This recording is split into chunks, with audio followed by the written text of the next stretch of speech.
Ashama akkam jirtu hordoftoota fi kabajamtoonni chaanaalii Boonii Baabaa.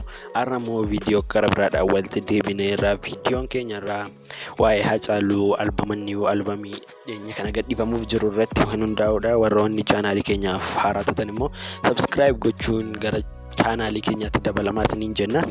Egaa amma immoo gara viidiyootti yommuu dabarru, Hacaaluu Hundeessaa kanaan dura sirba albama eessa jirta kan jedhu eegaa akka ture nuti keessan iyyuu ni beektu.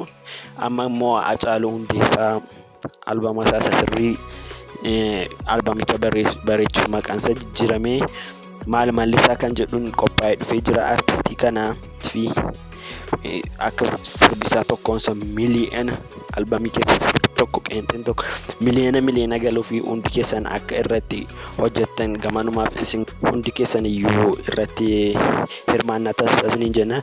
Egaa akkuma beekamu artistoonni beekamoo kanneen akka artistii Abtaamuu Lamuu, kanneen akka Daanteera Amansiisaa Ifaa Facebook isaanii irratti maxxansaniiru jechuudha. Artistiin kun amma sirbisaa gara biraan fi albamni kun dhufee gadhiifamu akka hundumtuu kabarii yookaan akkuma artistoota beekamoo kabarii yookaan profaayilii mataa keessanii irra gootan gamanumaaf isin gaafanna.